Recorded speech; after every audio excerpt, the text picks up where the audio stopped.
Hello everyone, good afternoon. My name is Ariel and I'm going to be your presenter for the day. We are here from the Combat Hate program and we are going to be presenting on our digital empowerment workshop. Super excited to be here. A little bit about me, I'm from Brooklyn. I live like 15 minutes away from here, so I'm always happy to come to schools really nearby. And this is my second class of the day. My first one was great, so I can't wait to have this discussion with you as well. This is going to be a discussion-based workshop, so my priority is to hear from you, your stories, your experiences, anything you want to share with me, feel free to do so. And more about our organization is that we are part of the Simon Wiesenthal Center, which is a global human rights organization that specializes in Holocaust education, but also combating modern forms of hate. So our educational arm of our organization is our Museum of Tolerance, which is located in Los Angeles, California. And typically we bring people to the museum to educate about hate that has occurred in the past, hate that's occurring in the present time. So since we can't bring everybody to the museum, we are here today to teach you about a couple things you may have learned if you come visit us. So quickly, we're going to do some communication guidelines. And you're adults, you're in high school, so I'm going to treat you like adults. I just ask of you to be respectful of our time together and respectful of one another. That is the most important point. We all are going to experience this presentation differently because we all have different opinions. We all have different mindsets, all have different perspectives. So let's remember that when we're looking at this presentation. Also, I'm just going to ask for you to speak one at a time. There are going to be times I'm just going to say call out something. At that point, feel free to do so. But as you can probably tell, I am a little bit, my allergies are kind of killing me, so I can't really yell to get anybody's attention, and I hope that I won't need to. But just raise your hand if you want to share something. Again, feel free to do so.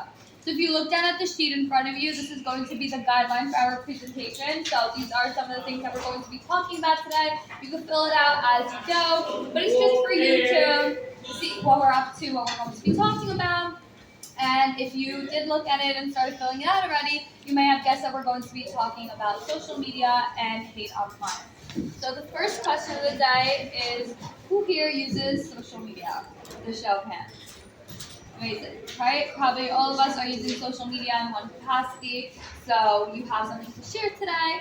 Now, how many years would we say we're on social media for? We just call it out. Five.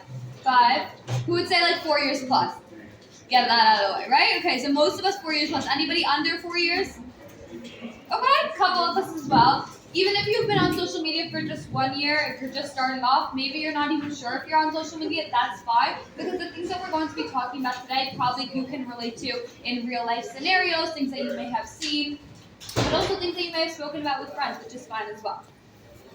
Now, what are our favorite activities to do online? So if your favorite things are technically in this category over here, so social networking apps like Snapchat, Instagram, Twitter, TikTok, raise your hand. Okay.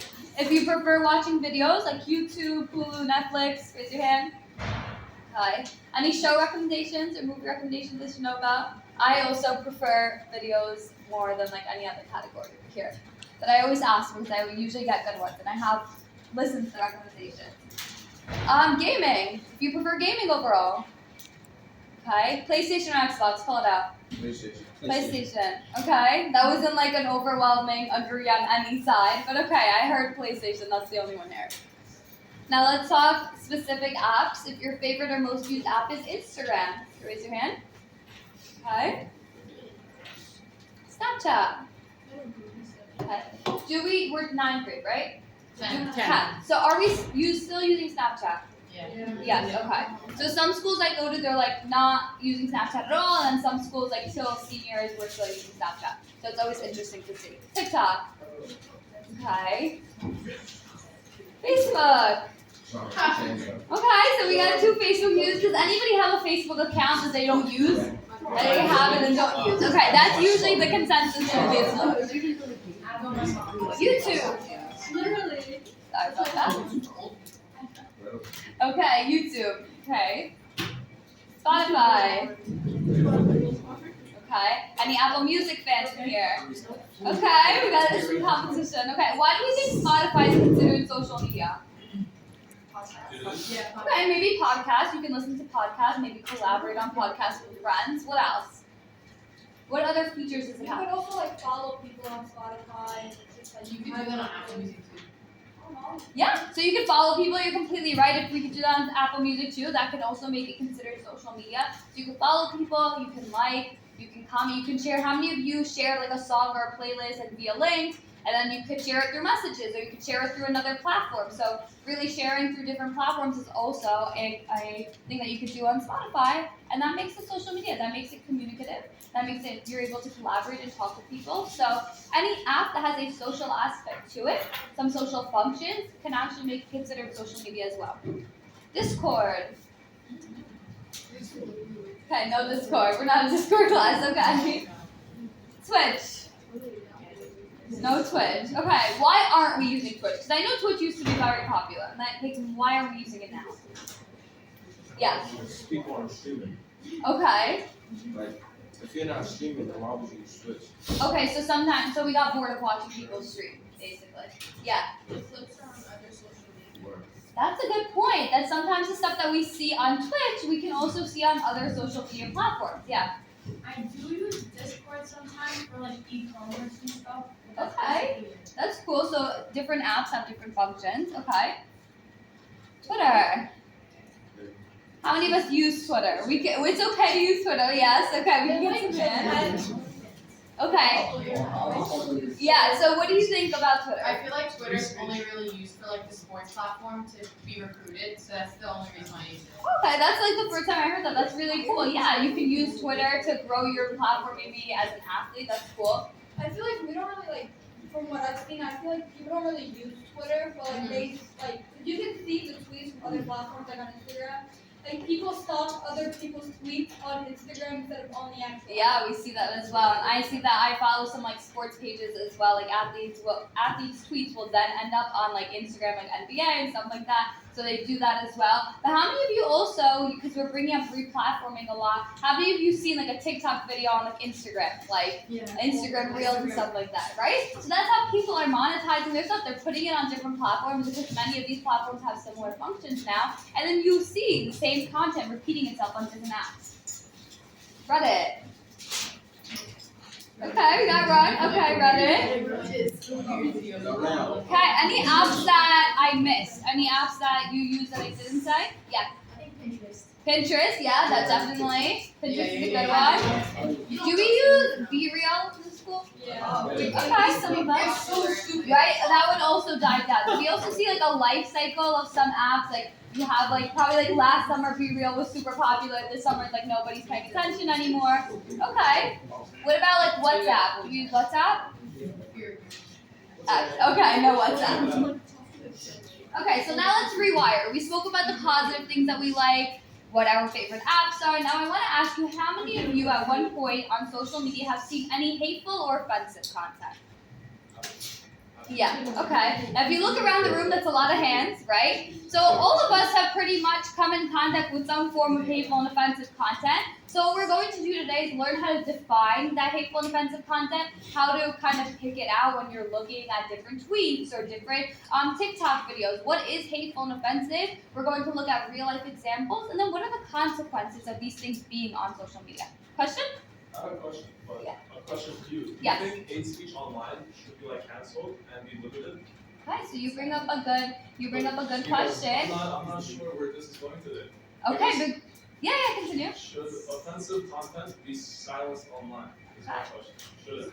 So we're going to look at hate speech. You brought up an important word. We're going to look at hate speech as one example of hateful and offensive content. And we're going to try to define what hate speech is, which we're going to work together to do that. And then we can come together as a group and decide, should this type of content be on social media? Should it be limited? Should there be censorship in any way? So my opinions on it, if you're asking for my opinions, I do believe that there should be some limitation to type of content that we're having. I don't think anybody should be able to say anything online. And when it pertains to hate speech, I think that's something that can turn extremely dangerous, which we're going to look at today as well. So when you say that we're going to learn how to categorize and sort of pick out different types of speech online, what is the purpose of that necessarily? Because some of us may not know how to identify something that's maybe, oh, it's just a joke, or maybe, oh, that's not something that's hateful. But then when we look at it and kind of dissect it, see the impacts of it, then we're like, oh, that's something hateful, that's something that I've seen in the past, and these are how it's affecting different people. So sometimes we may look at something and say, oh, we don't even know that this can hurt anybody for any reason. And then when we talk about it and learn why it's hateful, then we can look at it in the bigger picture and say, oh, this can definitely affect a group of people, or this may not affect me, but this can affect someone else as well. Now, when we see hateful and offensive content, how do we typically respond? No right or wrong answers. Raise your hand if you just ignore it. Okay? Sometimes I ignore it too because I generally can't get to everything. I see so much of it. And I know for myself, as somebody that's been on social media for quite some time, I also know that it can be taxing on my mental health and it can be counterproductive sometimes to just keep going down that rabbit hole. Sometimes I ignore it as well. What about commenting back? Okay, it's okay to comment back, yeah, right, okay. What would be an example of when you would comment back? Yeah. I feel like I was coming back when I feel like it targets me, like because I'm like a Muslim like woman, so if I see something like this on the pulpit, or like I have a lot of Jew friends that like I consider family to me, so if I see some anti-Semitic, I will comment back. But if I feel like it doesn't really like respond to me or someone I'm close with, I kind of don't want to put myself in the rabbit hole. Yeah, definitely. If it's pertaining to you, maybe if you're defending yourself, your community, or people that you love, that's super important to defend yourself. But then maybe if it's not, and it's talking about random people, or maybe like it's not an issue that you care for so much, maybe you'll just like step aside and move forward. Okay, that's fine. Personally, if I'm feeling like disrespected or someone that I actually care about is being disrespected, then that's when I would comment on it. Because if someone that I don't really know is saying something about me or my family or a close friend, then I'm gonna comment back and I'm gonna defend myself and them.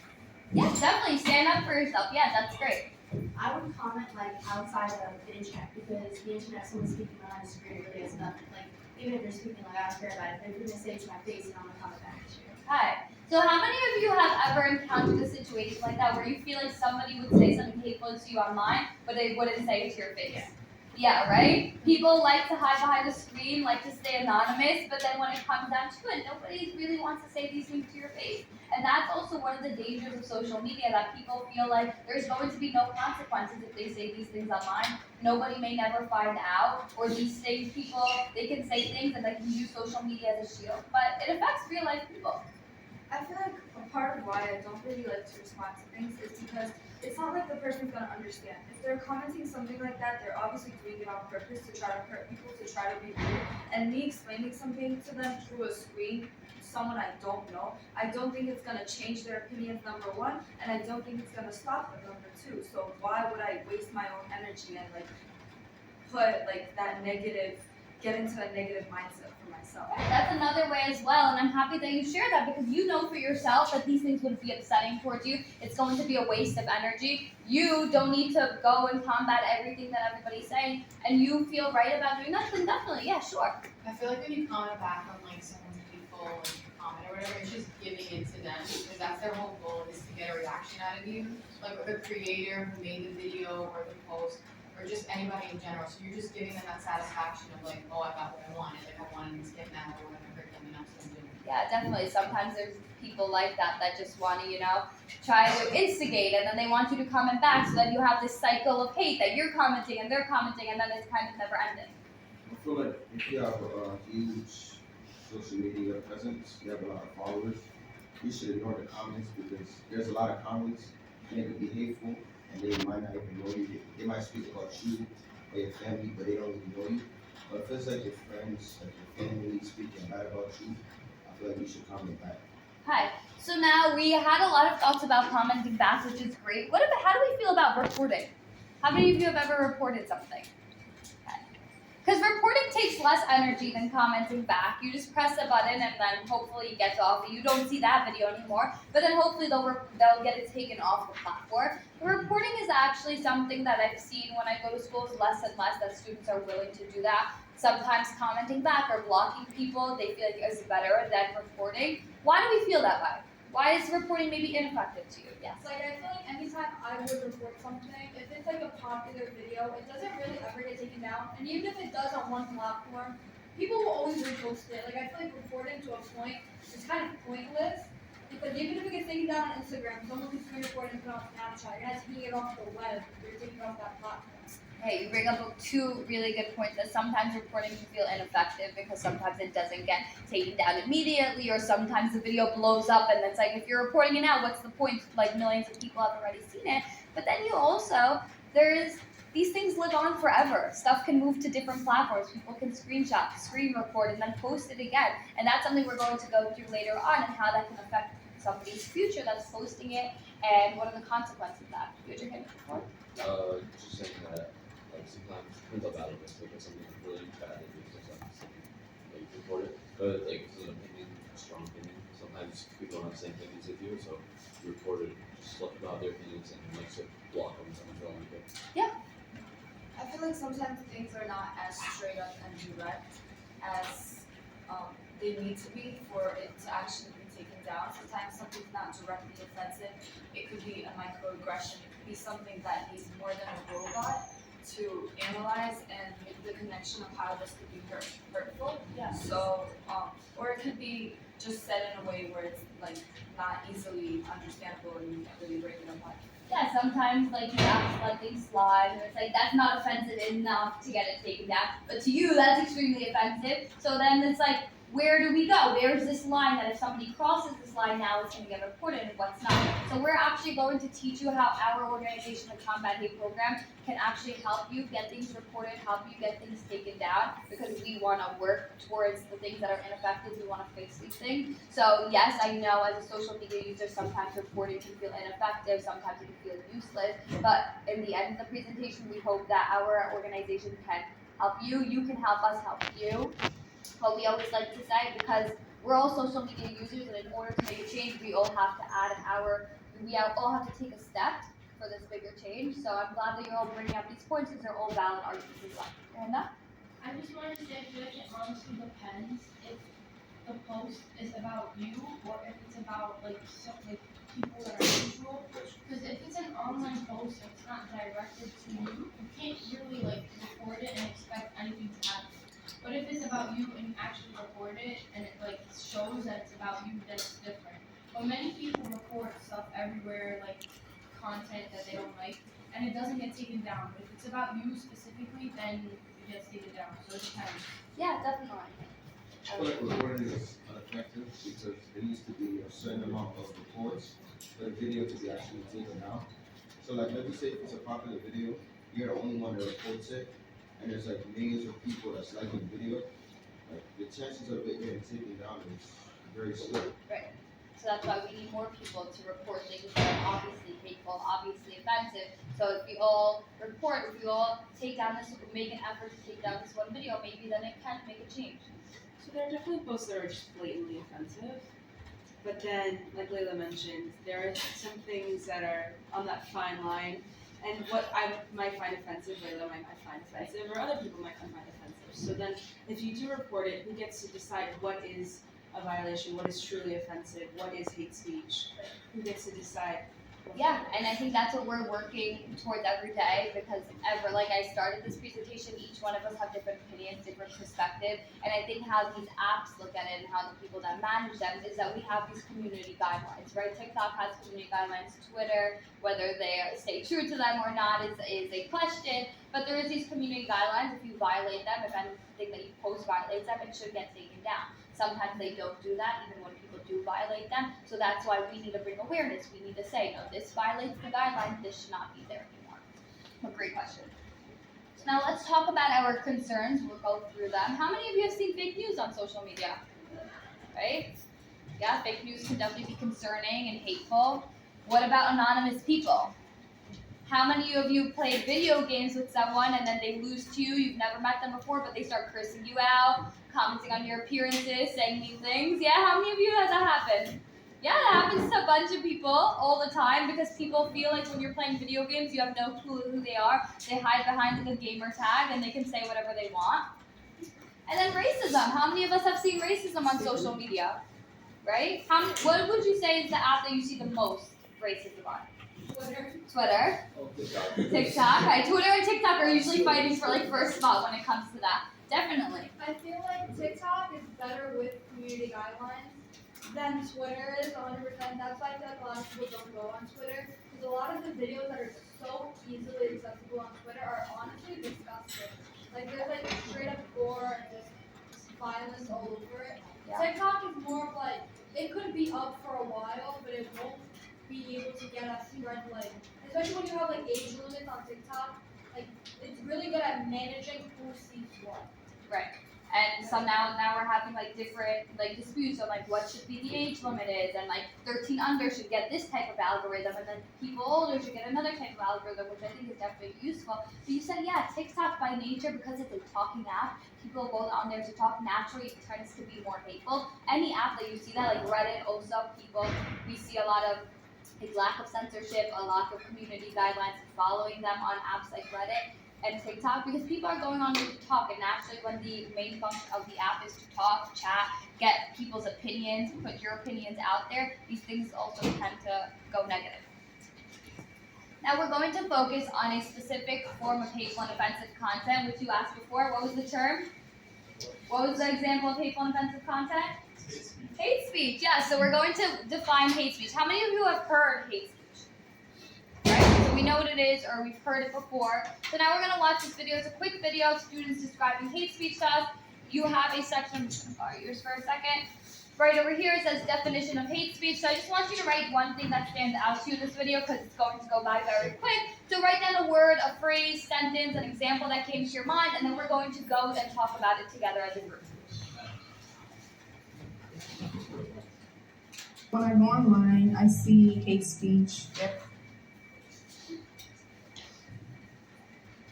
When I go online, I see hate speech everywhere. Usually it's about race or religion. And I've seen this all in social media, Facebook, YouTube. I've definitely seen hate speech in comment sections, basically every single platform. There's always that one racist or sexist comment that's always going to be there. I don't think you have to go very far to find it. I don't have a need to go digging for it. It's everywhere.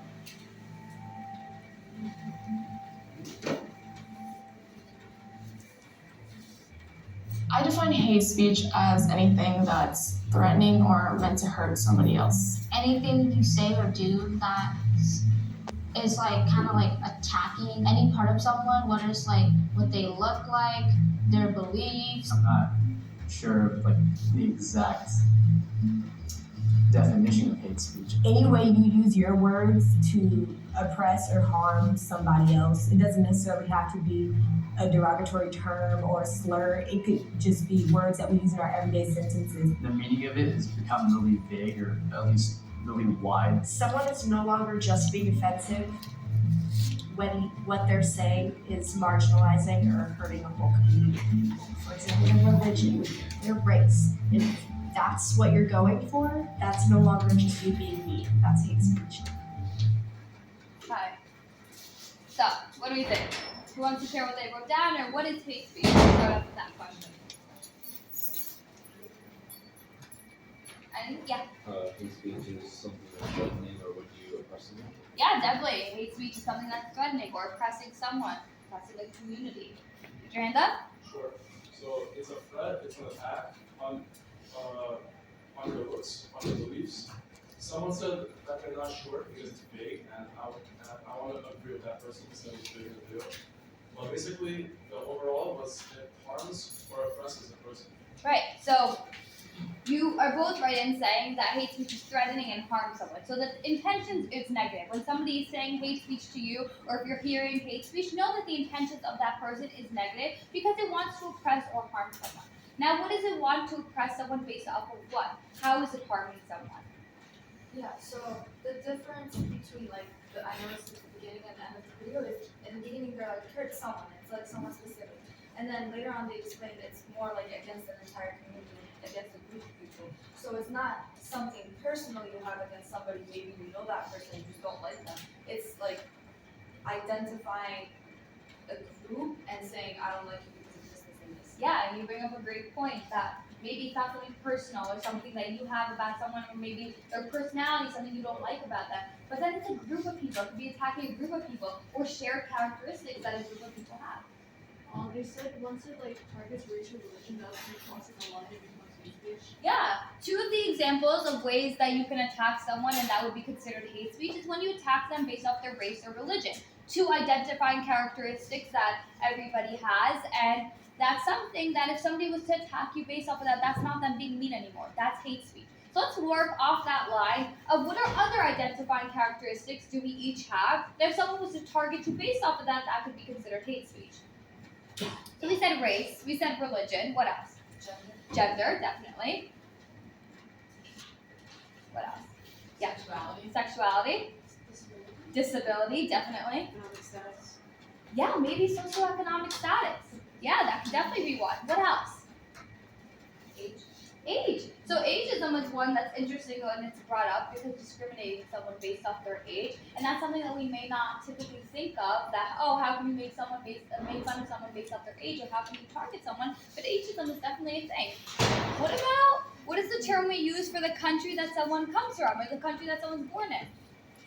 Starts with an N. Nationality. Perfect. So your nationality, your ethnicity. We named such good ones that if somebody was to target you based off of any of those factors, race, religion, disability, gender, sexuality, any of those factors, that's no longer them being mean. That's not just jokes anymore. That's not just them making fun of you anymore. That is hate speech. Now, hate speech oftentimes can turn into hate crime. What would you think would be the differentiating factors between hate speech and hate crimes? Yes. Hate speech is like violent words or threats, and then the crimes are like actually acting on them and cause violence. Yeah, so maybe you act upon the threats that you're making to someone, because hate speech is verbal, or it could be written, or it can be on social media, but then you act upon it at a physical action, whether assaulting someone on the street because of their race or religion, or going to a religious property or a women's center and doing vandalism on that would be considered a hate crime as well. Sometimes, hate speech is not necessarily illegal, even though it's not a good thing to do, but hate crimes are typically. Yeah. It's harder to prove hate speech, it's easier to prove hate crime, because you have evidence. Yeah, we have a hate crimes bureau, right? That we hope that if somebody has a hate crimes happening to them, they go and report it, and then we determine how is that hate crime? What are the factors that somebody is targeting that person because of? Is physical harassment also hate crime? So physical harassment, that's a great question, because we have this idea of hate crimes when you target someone physically because of their identity, and that would be a hate crime. So maybe if somebody's harassing someone physically because they're trying to threaten them or oppress them based off their race, religion, or any of the other identifying factors, then yeah, that could be considered a hate crime. So on social media, there isn't usually a lot of like physical action, obviously, but there are a lot of threats.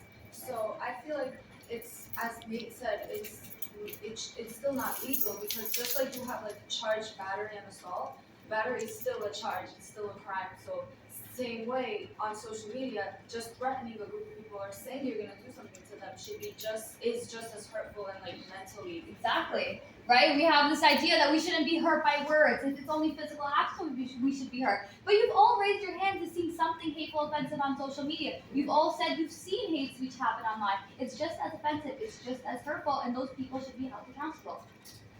So now we're going to look at different examples of hate speech online. And I want you again to be mindful, because everybody's going to react to these examples differently. So I want you to just, if it's too much for you also, if it's too much to see, you can just put your head down and join us when we move on to the next activity. But these are real life examples that our research team pulled off. All of these examples are targeting different groups of people. All of these examples are hate speech. Some things you may have seen, some things you may have seen similar on your timelines and your feeds.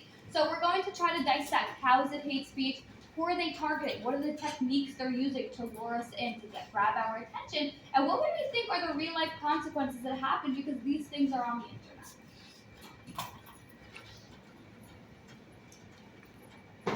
So I'll give you a second to read it in, but this is example number 1.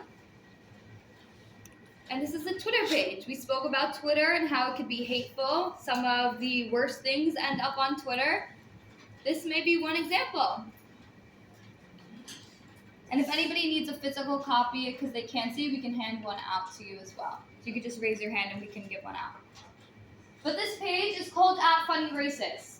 This person proclaims to be a racist. They're open about it. They made their @name, @FunnyRacist. But they're saying, I'm a racist, but that's okay because I'm funny. Now this person is trying to disguise their racism as humor. They're trying to kind of diffuse what they're trying to say and say, oh, I'm funny, so I'm allowed to say these things. What kind of humor do we describe that as? Just call it out.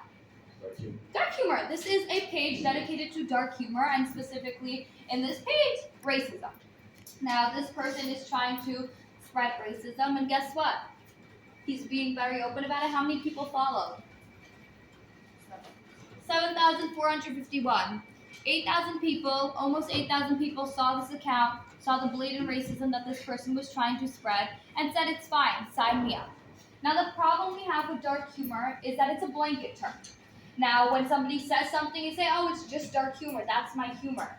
It inevitably forces people to accept what they're trying to say because it's humor. But do you and I laugh about the same things? Does every person in this room share the same humor? No, not necessarily. We all have different opinions. We all have different perspectives. There might be one thing that we can agree and laugh about, but then there's another thing that we don't find funny. One person may find it funny, the other person doesn't. So when we have pages dedicated to something like this, dark humor, we force everybody to accept it and feel okay with it because, oh, it's just dark humor. Now we're going to read one of the tweets. And so look at the bottom one. It says, do you remember the name of the blank guy on the Jetsons? There isn't one. Future looks great, doesn't it? I mean, we're 10th grade, so a little older than the other classes that I've done, but do we know what the Jetsons is? No, still no. Okay, that's fine. So we'll talk about the Jetsons. The Jetsons is a cartoon show. Do we know the Flintstones? Okay, so we know the Flintstones because we have the cereal, right? Cocoa Pebbles and stuff like that. But the Jetsons is kind of the Flintstones of the future. But it's a family. They have like a flying car, robot dog, all these cool features. I believe it takes place in the years I think maybe 2024, so around the time that we're living in now. But essentially, they're trying to predict the future, what will happen in the future. But they're an all-white cast, an all-white family. Now, we bring that up because try to put that in the context of the tweet that we have up here. But they're also trying to say that, do you remember the name of the blank guy in the Jetsons? You can know after we explain that. Okay, there's only white people, there's no people of color on the show. The blank guy in the Jetsons, there isn't one. Future looks great, doesn't it? What type of future is this tweet trying to insinuate would look great? People who are only white. Yeah, an all-white future. Now, this is their attempt at making a joke in the form of a tweet. This is their attempt to try to say, oh, it's dark humor. Now, we can probably see, oh, this could be offensive, this isn't funny, you know, not a lot of us, maybe some people can find it funny, maybe others don't. But this is one example of how dark humor tends to different audiences, but overall we can agree that something like this would be offensive, something like this would not happen. And when we're constantly making strides for more inclusion and more diversity, we have somebody saying something like this. We have 18 people liking it, just when we got to this post, so it could be more. And then we have 5 people retweeting it. So people are not just agreeing to see racism, they're also agreeing to share it and hoping that it spreads. Now, I want you to keep this tweet, and that's why I picked this one. I want you to keep this one in the back of your mind because we're going to look at a real-life event that happened, that somebody did take something like this seriously, the idea of an all-white future, and they did something horrible because of it. This is a little different than the tweets page that we looked at, but this, again, is also hate speech. So I'll give you a second to read it, and then we can look at it together.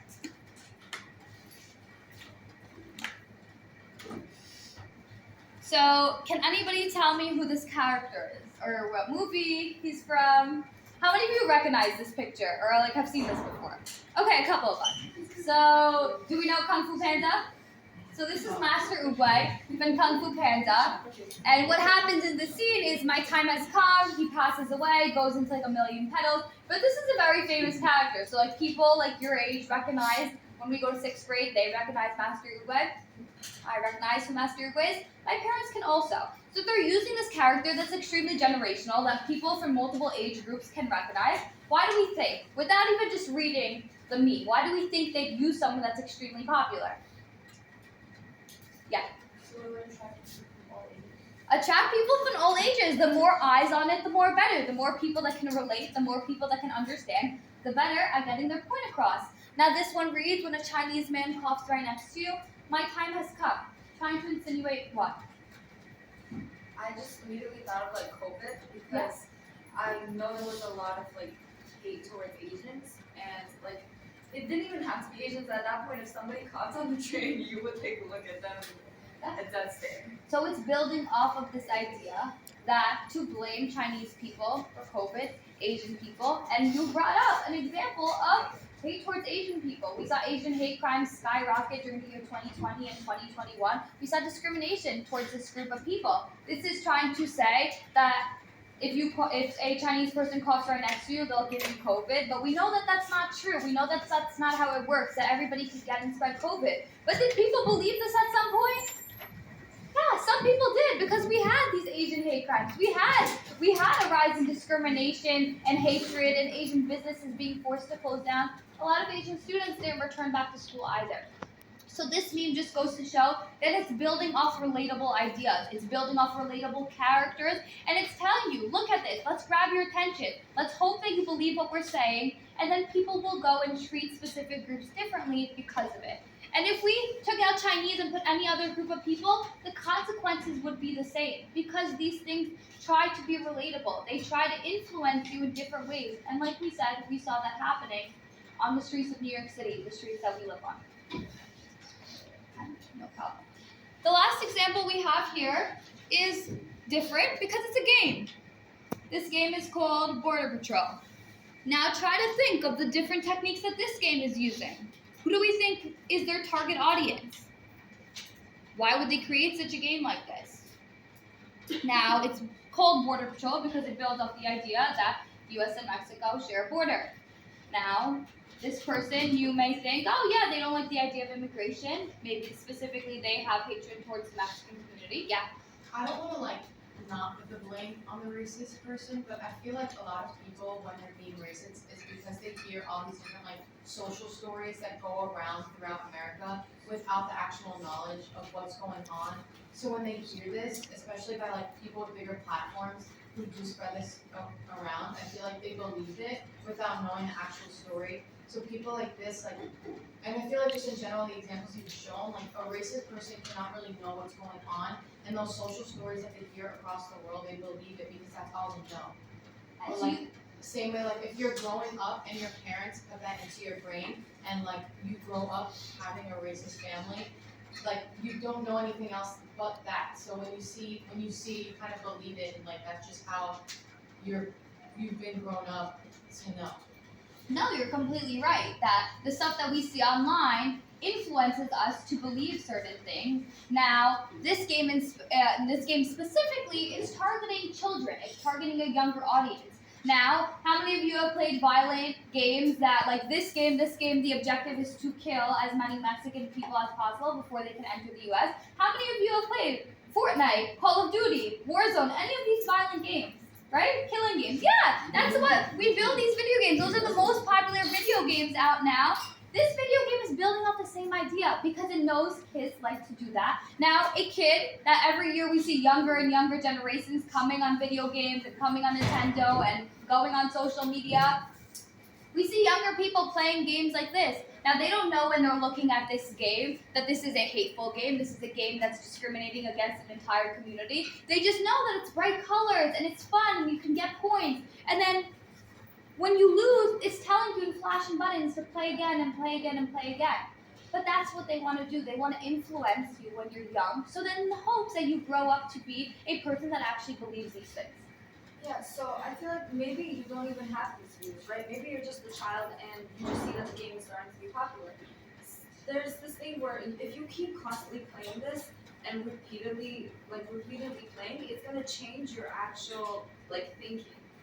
Your brain, your own thought process is gonna change, and you're gonna have all these automatic associations every time you see a person that is actually from Mexico. Exactly, and that's exactly what it's doing, because it not just tells you go out and kill people, it's trying to push these narratives against the Mexican community as well, saying Mexican nationalists and putting guns next to the character to try to insinuate that all Mexican people are violent and they're bringing this violence into the US. Drug smuggler and breeder, a derogatory term in this case, trying to say that all Mexican women like to have a lot of children. So it's not just telling you to go out and play a video game, it's trying to push these ideas. What is the word that we use to describe when you make false assumptions and label an entire group of people?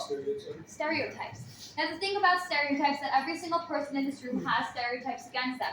How many of you have heard a stereotype about you or your community? Yeah.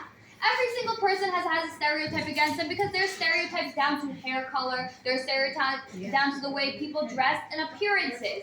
But the common denominator with all stereotypes that it will lead people to assume things about you. It will lead people to treat you differently because of it, and you may lose an opportunity.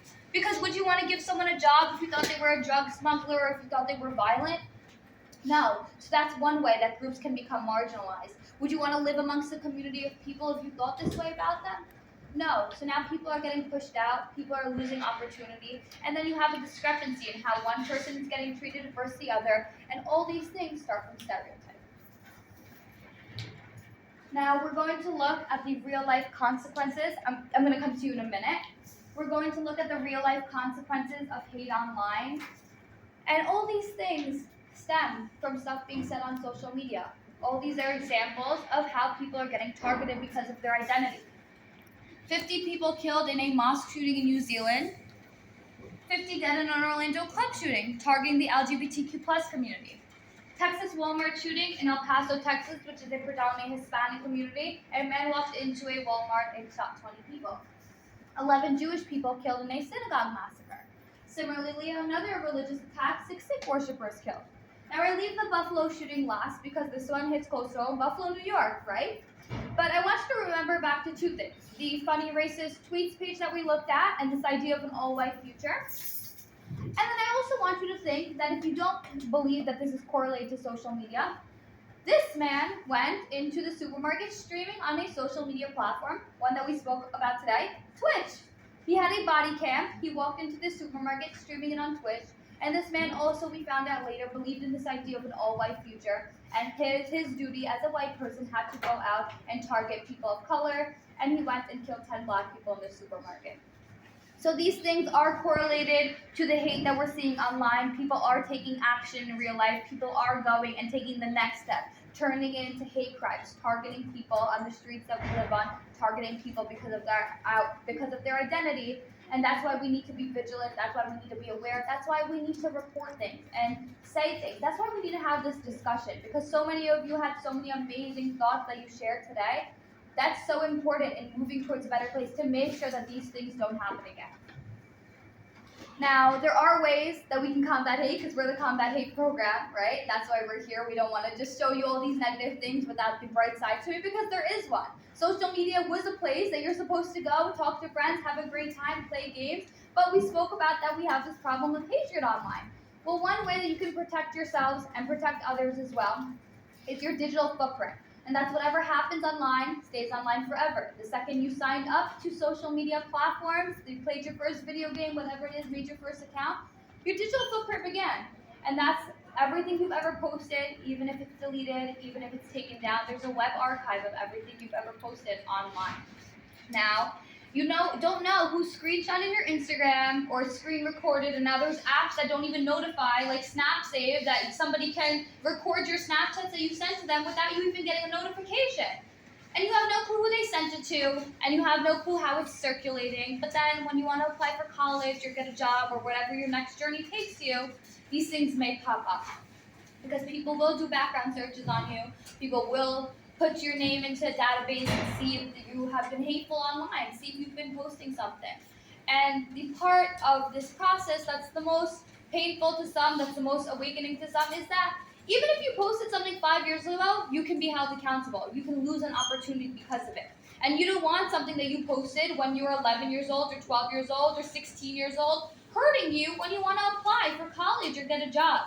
It's not worth it. Posting something that you may seem like a joke, we spoke about how not everybody sees the same things as funny. Not everybody has the same humor. So you may think that it's a joke that you're posting online. The person that's looking at your applications may not agree.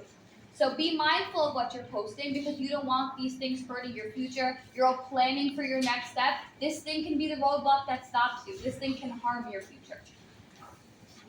Now, you also all got an action plan in front of you, and this is super important. And I know you're like adults, like you don't need an action plan telling you like what to do, how to combat hate. But trust me, we've had students that have found it extremely important. And also many of you may have younger siblings or cousins or someone that everybody's going to experience hate in one capacity or another. So hand this over if you don't think that you're going to look at it.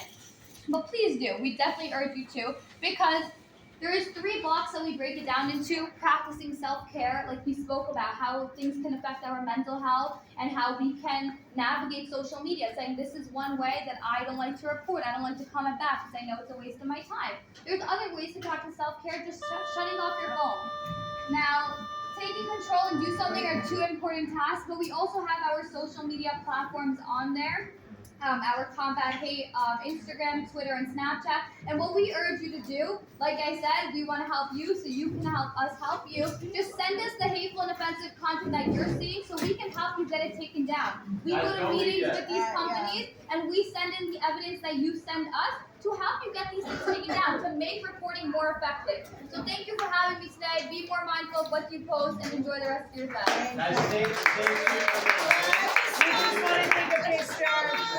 Announce that we have a special guest today. Yes. Councilmember Vernikov is here. Yes. She funds this program for your school and other schools in the district. And we want to thank her for allowing us to come in here and providing that opportunity. And we're hoping we can have some pictures with maybe some students and the council member. And if you'd like to say Yes, if you don't mind. Hi guys, first of all, thank you so much to Madison for hosting us. My name is Councilmember Inna Vernikov. I represent this district. I just wanted to, I was here for part of this class, which was absolutely amazing. Seriously, kudos to you. And I want to thank Michael Cohen from the Wiesenthal Center to make this happen, for helping us make this happen. We funded 4 schools to have this workshop in the district. So I'm very proud we allocated $30,000 to this funding. This is an incredibly important training for all of you to have. Hate crimes and hate speech online is something that's going on all over right now. And I represent a large community of Jewish Americans, and the most targeted group right now is the Jewish community. So this is incredibly important. I hope that you take everything that you learned here today out into the world. You're going to be going out, you're going to become professionals, you're going to become doctors, lawyers, nurses, caretakers, whatever it is that you do, take these lessons with you. And I'm sure that all together we can make the world a better place. Thank you so much again for having me. So if there's anybody who would like to take a picture, we'd love for you to come up. And the rest, anybody has anything to tell them your latest Hi. Hey, what's up? How's it going? So, I'm doing good so far. Oh, right here. It's right here. It's right here. So, let me. She's saying to go outside? Yeah, I think you go outside.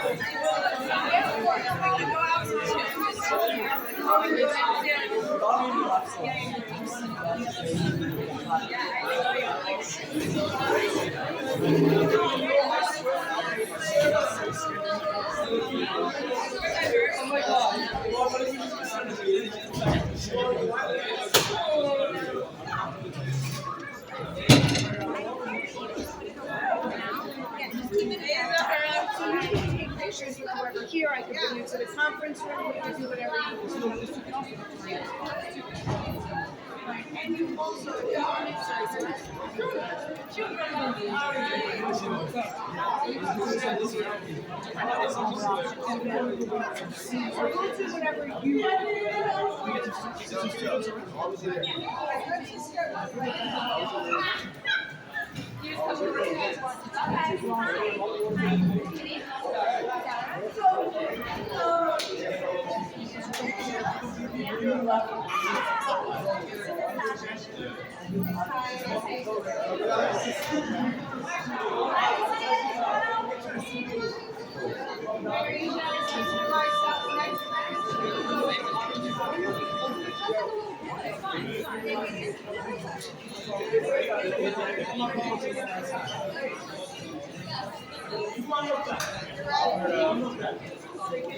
Aria, you want to go? Yeah, I just get some Christmas space. Let's get me no phone.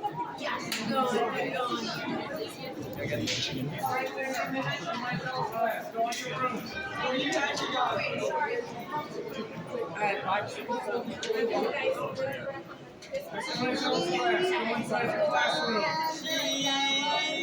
Mr. Mysel's class, go inside your classroom, guys. Thank you. All right. One more, please. We just got a new contender right here. All right, perfect. Thank you. Thanks, guys. Thank you.